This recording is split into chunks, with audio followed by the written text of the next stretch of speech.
Actuellement di baran fle bako mali kono mali ko kan fulni tanwe aw bem fako bismillah ado ko kibaru kene kan bakuru bo fle kalambla ko nana kenyere e gol karamo be wari ko gele chama soro o bena laba munde ma awe wala li soro ni do ko kibaru kono amedo mina ina fo bi dan faramase ka don kuna fondila ani bololo sanfe mo ko do che modi bo fofana ni ali appel mali president bi wala li ke awi ni do ko kibaru kono aw bisimna okura agodo kun kibaru keneka ina fantu nya fena to gomina ba grupa wala kalambla wagatula kenyere e gol karamo be gele chama soro wari ko ta fanfe ka fara kalan konna tawka wa wagati gelmando ubulumina chama meta baraw ke sani kalangata yasa kuyere nafa wala saka famel ke ni koina angaje anganda na karija kune ka soro luna che actual media to wala Malila la gol karamo ya e bara gele jango kalambla wagatula dobe fara uka segen kan tuguni munu me barake kenyere e kalanso la uluga la halaya manogo tabula ute deme soro ina fa uto nyogo munu me barake jamana kalanso la wa wajibi aleno we warni munu soro ko makaran kalambla wakati unye wala sa ukana de seu daire meula ni kalambla wakati na la kolmeturu ka bara be sa ke jume vacances qu'on a là karamo kan cours de vacances organisé cours de vacances pour que aller be sa aka nasongo soro chogomina den fana be se ka a niveau do soro cogoma yana école kata donc o yuka activité folo do be olu be sene baraw ke do be nakon baraw ke do rebe moto taxi ni bara rebe o am do na ko bi moto taxi ga canga jamana hono donc do be to barake sogoma do be bolla bara ndege ina fo ministre yani soudera ni fengo do be formation woro ke pour que do fa wira ka niveau là donc école karamo ka bara vacances ko na o ne bon ne ko ni boka cours de vacances le donc mais ne ka cours de vacances furi mun bala o to se be wari ani demsan do be ni olu masa kontana olu be se ka lajali do ke parce que meni organiser ni na ya 100 ans me cours de soutien ke demsan ko fufu nga quartier donc pour que ga demsanu deme kene kene ra mun be ni c'était au somogoy Dema Jabate ni ale psychopédagogique karamogoye la kolmeturu ka kati kalanso bala ale be nyefoli kan danfara mi be kenre karamogo ani jamana karamogo ni nyonche et anemo danfara be ancien ni nyonche public ancien be non privé fana ancien be non maintenant ni mo ni nga wa ko kalo saba dilo no ko doma pour que vous segena fien bo mais ni metru tata kala je kalo saba te kalo kelen dorone do moi douti dorone anga segena fien boy donc ça veut dire qu'il faut ni congé blala kalo mi medda o kan labe on ne be ko konnana correction ne be ko konnana munu ye bara minke ou be sara no ina fo examen on fait on manake o labe on no fait on bela jele meke o konnana quoi donc ko fait kalo kelen dorone ibolo la fiala donc munu me école privée là bon généralement école privée chamambe non ni congé blala ite ke bara la were la bien quoi donc a do erete sara bon kun konnana u fana be se ka la do be continuer ngotuguni ka kuru di école do ma o do were fana ni donia were bula ka fara metria kan u se ka wili u bolu ke voilà be ten choka la quoi bon tiena mi e kuru a domicile nge bona doni parandile do be no u te kuru sara bon do were fana be ni bita kuru duma u were bolo ko dan fara be ni metri to je donc ne nanu fe no bonya fe bi ka école sura ni nani fe chama ba boy kan donc o gela misanu chama bala alni o ya soro la kol karamo chama bolo ko la fiale no ni kalambla ina do ba yira ka fa kulu ka barate jo sankalo tan fla donc t'es ancien ko recruter lembe directement mbe sara kalo la ote mais famia munumbe donia mumbe donc mbe to de expérience partager ni mo che alors vacances ne bolo wakati de do c'est que la fie bo wakati do mais ambe wakati mun kono précisément anga dugu nyera anga jamana kono ibita sura école do mo be école karamo la kosobe vacances kono ali ga teme école konnaka parce que école de uni majeo de be bo classe kono ibita sura do be examen soro ka soro majeo do bala bena bo classe imna ka ta classe imna na ma barake o temps kono dron abaje donc abe so ko barake ni mo me école karamo de donc fo école karamo wu yere bla école de on ga bla la o wakatu la bon ni yani fo mo be na fo be sara chugo di be balo chugo di bon ni ma programme di yere ma kiga mara ke chugo iga musaka soro ke chugo la ben kosobe ka be kalo sabay ma ni sarati kalo sabay ngono a segembe bonya kosobe mais la nyini mu mambla kana baraina école karamugo ina ne hakili la obe anteme musaka ko yoroka parce que ibe na parce que akadiye i bɛna métier in na i y'a kanu i bɛ fɛ ka mɔgɔw dɛmɛ u ka se ka faamuya sɔrɔ u ka se ka yiriwa sɔrɔ. Alors n bɛ wele dakan min kɛ école karamɔgɔw yɔrɔ la o de ye donc bɛɛ ka ne ladege n b'o fɔ yɛrɛbaya tɛ mais vacances kɔnɔ n bɛ campagne kɛ motivation scolaire n b'a kɛ association ye n b'a kɛ école ye pour que an ka denmisɛnninw dɛmɛ u ka se k'u cɛsiri. Ka kalo 3 kɛ ka sɔrɔ i ma sara ta o ka gɛlɛn kosɛbɛ kɛnyɛrɛye lakɔli karamɔgɔw bolo. Monsieur Dako ni ale ye lakɔli karamɔgɔ ye bɛ fɛɛrɛ dɔw fɔ an ɲɛna. Ni kalo 3 kɔni privé la wari tɛ sara an yɛrɛ an yɛrɛ ka juru b'u la yɛrɛ i ka juru mɔgɔ bɛ se ka wari dɔ d'i ma samiya kɔnɔ donc secteur privé tɛ sara kalo 3 u tɛ sara denbayatigiw dun de don a majeure part hali ni denbayatigiw tɛ normalement n'i bɛ baara kɛ yɔrɔ la dɔrɔn i ma kan ka kalo dɔ kɛ ko i ma wari sɔrɔ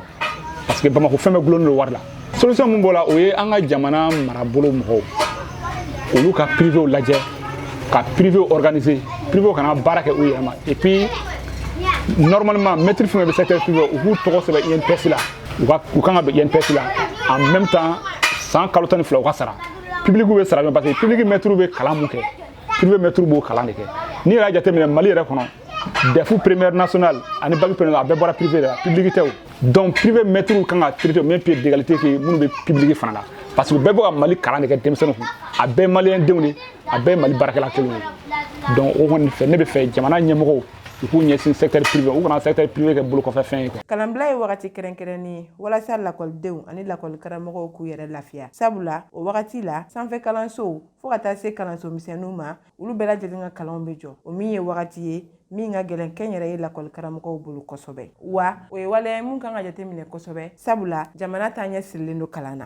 Nin tun ye Nana Karija Kone ka sɔrɔlenw ye kɛnyɛrɛye ekɔli karamɔgɔw ka gɛlɛyaw kan kalanbilaw kɔnɔna na Bamakɔ dɔgɔfiyaw la lemurukumuni carilen don kosɛbɛ ka da a feereli nafa kan muso dɔw bɛ u nafalan sɔrɔ a la aw bɛ ɲɛfɔli sɔrɔ Zeinabu Gueye fɛ.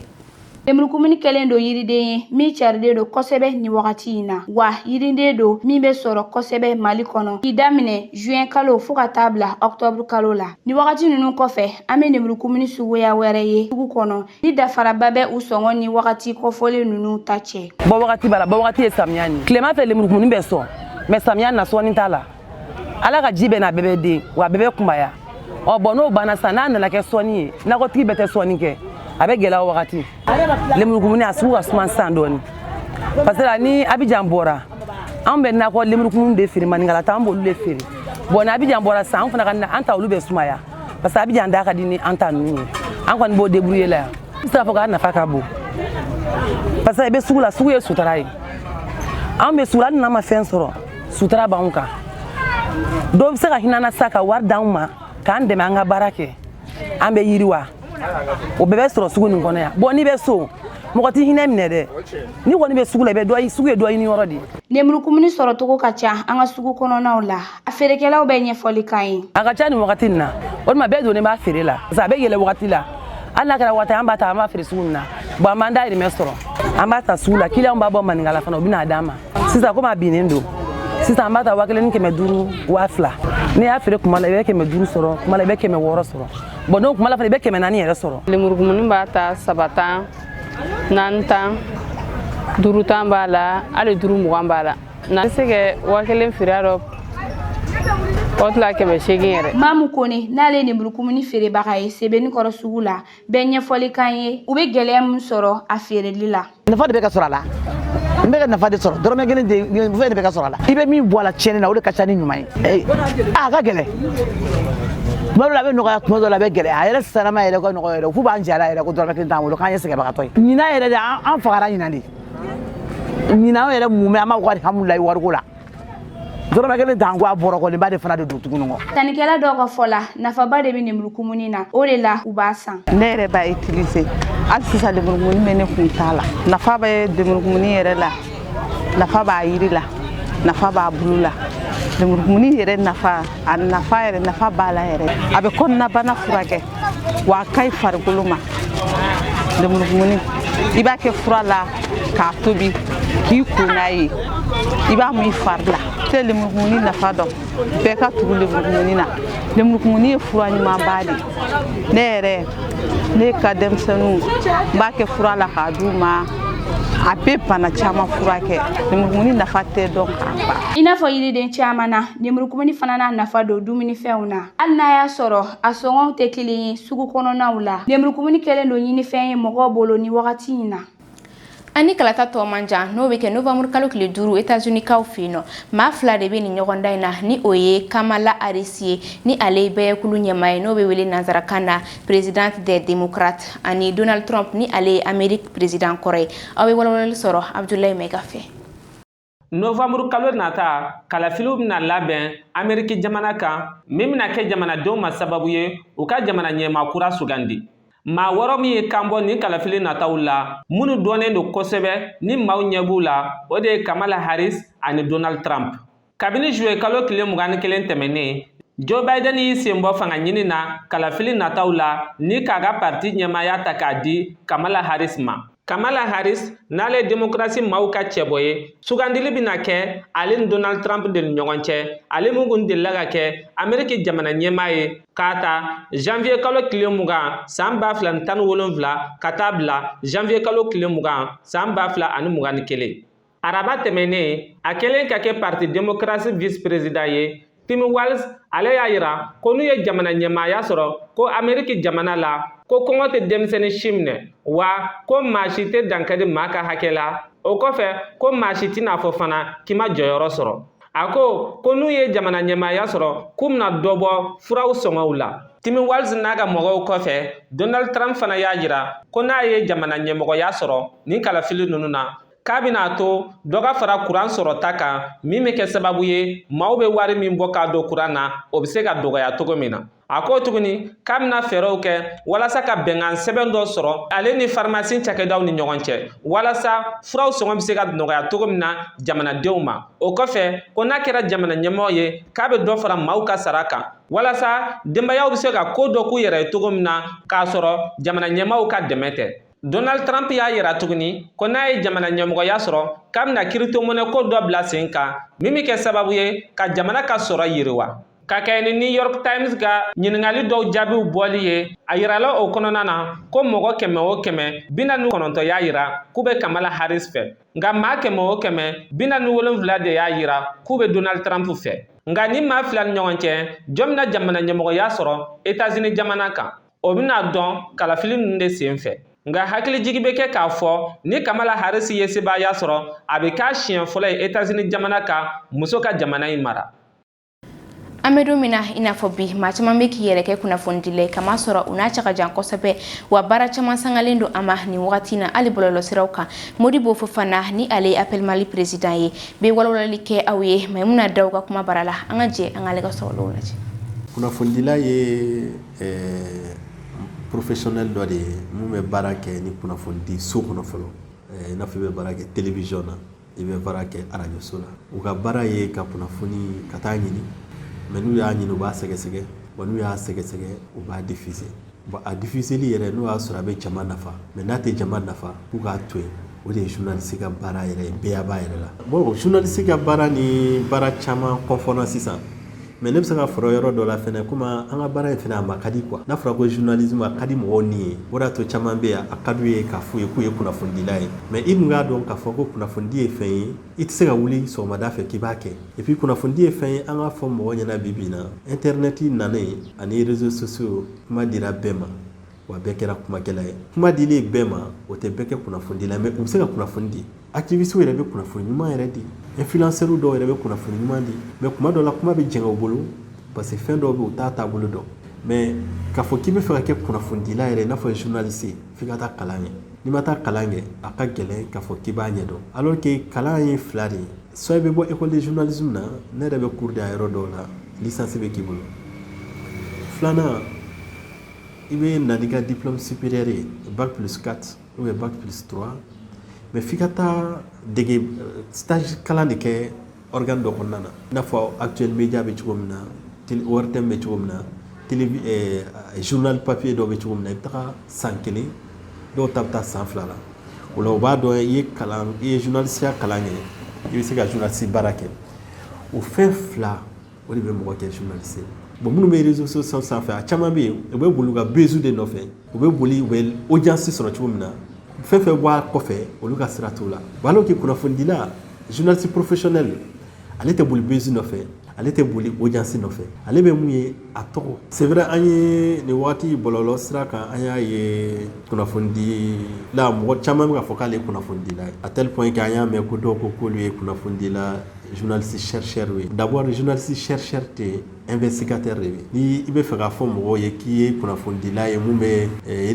enquête mené dans notre terminologie. Tu fais partie des journalistes d'investigation. C'est une branche poussée du journalisme. Ne yɛrɛ b'a réseau la, les réseaux des journalistes d'investigation. Internet nana a ye baara nɔgɔya ma, mais a bɛ ka dankari baara dɔw la. I n'a fɔ o ye journalisme ye Mali la. Ko n bɛ se kuma na, o tɛ kɛ journaliste ye. N cɛ ka ɲi, o tɛ kɛ journaliste ye. N ma ka di, o tɛ kɛ journaliste ye. Journaliste ye kalan de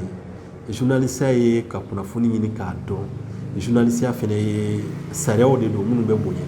An hakili jigin k'a fɔ k'an ni kalanta tɔma janbi a bɛ tɛmɛ fɛn kelen ani ɲɛmɔgɔ waa kan o hukumu kɔnɔna na bi mɔgɔ min b'an bolo o de ye Badara Ɲɔgɔn Sɛki Traoré ni ale ye assistante de marketing ye école supérieure de marketing de commerce. An hakili jigin k'a fɔ k'an ni kalanta tɔma janbi a bɛ tɛmɛ fɛn kelen ani ɲɛmɔgɔ waa kan o hukumu kɔnɔna na bi ani Badara Ɲɔgɔn Sɛki Traoré de bɛ ɲɔgɔn fɛ ni ale ye assistante marketing ye école supérieure de commerce school of management la. Badara Hansoma. Monsieur Yanchi. Somoro. Parasi. Bien. Fulkan meri bolo kanya siya fleur ko man yara la. Bebe fo fasi yoro la. Okay. Da kunya da mando jwe de bibolo kanya fo anya la bi awa kala suka. Kala soye kamisoye mu kera français dori fe. Ana muso ali manieni. Donc oui initiative sera école créée avec Bamako Nyanori, précisément avec Kalabankura.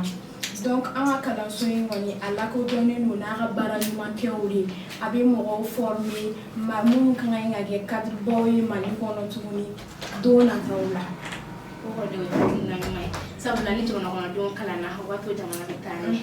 ga ni ngal flana no e la même chose parce que nous voulons partir na sabula ni wala ko kala ta finali awo kalanta suryani mu chenu parce que on yere comme il a fait université chama ou quel lora baro buluda mais en côté là en quel lora en mo bla ou ga chine fo fambe fait ko kalanta na ke donc ni mo mu surtout résultat borasi san banki là parce que kalansore do ni ma bagi sorite segata bagi ko fait de kalamu meke ina fo licence master MBA aniyan doctorat donc avec olu mo mu kan nga to olu ke olu de avec olu de na fa ko sebe donc olu le be se ka kalanso ina ok mais anya ga fo san fa kalanso do la alni baki diplôme ci bolo ipse ga tay bi université commencer ni ga baki diplôme so ya obi ka ko la awo o fene bi ke parce que ibe se ga ta mais diplôme ye non an yoro diplôme te di matani banti bolo misani ga baki soro ibe se ga ta parce que mo do be ba soro ala ma examen ke ni be bolo ke wo folo nunu na uta soro donc ibe se ga ta ke flana nunu ni sabana na ni ya soro ibe na na diplôme mais an ta ti di ma soro bakti bolo ok o fama mais kana su jumo de be ke awa kana rola an yoro la kalan suguya chama mileno ina fo entrepreneuriat be ke informatique de gestion be ke génie informatique be ke chama ona nyogo na wero fa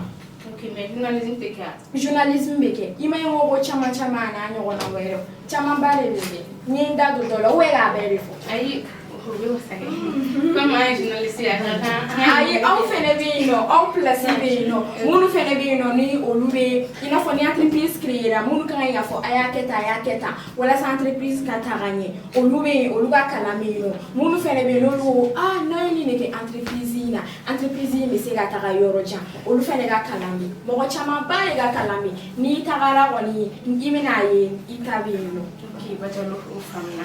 mais chakeda jumeri kono ka wa kala suila kodron bon chakeda chama kele no ga la kodon ina fo kamesi kele no ga la kodon ame jamana mere wono me mali ala kodon no yeno wa ko han fene université wero fene be no ala kodon no munu fene bulu parce que où y a un programme qui est no mo munu me former ils sont à la hauteur donc olu fɛnɛ y'a a lakodɔn an n'olu fɛnɛ bɛ partenariat la. Ok, i da tun programme kan sisan. Aw ka kalanso ni kalanso tɔw danfara jumɛn de b'u ni ɲɔgɔn cɛ programme ko labatoli kan? Bon, programme ko la an ka kalanso ni kalanso tɔw ne bɛ se k'a fɔ danfara belebele b'a ni ɲɔgɔn cɛ parce que i bɛ programme mun ye an ka kalanso la. N bɛ se k'a fɔ i t'a ɲɔgɔn ye Mali kalanso wɛrɛ la quoi. O yɛrɛ de b'a to an bɛ se ka mɔgɔ caman sɔrɔ kɔ kan parce que an bɛ a kɛ mɔgɔ bɛ taa kilasi kɔnɔ k'i sigi i n'a fɔ téléphone fɛnɛ la mɔgɔw b'a kɛ cogo min na u bɛ kalan kɛ n'u tilala u bɛ diplôme sɔrɔ mɔgɔ minnu bɛ yen nɔ téléphone na n'olu bɛ k'a kɛ ni olu tɛ Mali kɔnɔ n'u bɛ kɔ kan o de ka ca kosɛbɛ ka tɛmɛ mɔgɔ minnu yɛrɛ bɛ taa kilasi kɔnɔ k'a kɛ. Parce que u y'an ka programme ye u b'a ye a ka ɲi u ma n'u y'a kɛ a bɛ se k'u lataga yɔrɔ jan na quoi. Ok, Bajalo, y'an ka wele jaabi a diyara n ye. A diyara ne yɛrɛ aw ni baraji Ala ka baara taga ɲɛ halisa aw ni ce Ala k'aw bɛɛ sara an yɛrɛ bɛ min nɔfɛ Ala k'o nɔgɔya. Merci. K'an bɛn. Bajalo ɲɔgɔn Cheikh Traoré tɛmɛnen kɔfɛ ka bɔ yen nɔ ka na kuma École supérieure de commerce School of Management kan sisan nɔ jamana kɔnɔ kunnafoniw a n'a kɔn kunnafoniw bɛ lase aw ma teliya la mais mun na d'aw fɛ. Jamana kɔnɔ kunnafoniw alamisa don uti kalo tile 22 san 2024 camancɛ fanga ɲɛmaa colonel Asimi Goita ale tara lajɛli kɛ cakɛda min ka baara ɲɛsinen don kasara kow kunbɛli ma o mun bɛ marabolo ɲɛmaa ka mara kɔnɔ nin tali na ani maa dɔw kun bɛ ɲɔgɔn fɛ ni o dɔ ye marabolo ɲɛmaa Dr Choguel Kokala Mayiga CNT ɲɛmaa colonel Malik Jaw ani maa caman wɛrɛw u talen jamana ɲɛmaa y'a ye nin cakɛda maaw ye cɛsiri min kɛ ka ɲɛsin kasara min kɛra ji tiɲɛni nɔfɛ. Jamana kɔkan kunnafoniw Chad kalata baaraw bɛna daminɛ o min bɛna kɛ ka bɛn décembre kalo tile 29 ma san 2024 ni laseli in kɛra arabadon uti kalo tile 21 san 2024 Ahmed Barti Cheret fɛ ni ale ye Chad kalata ko ɲɛnabɔbaga o ɲɛmaa ye. Kalo kelen kɔfɛ makɔnɔni la Madagascar jamana ɲɛmaakuraw sigira ni o marabolo ɲɛmaa ye Christian Saye ni maakura ninnu kɔni yirala jama la lajɛ dɔ senfɛ o mun kɛra alamisa don uti kalo tile 22 san 2024 Madagascar palais d'état la.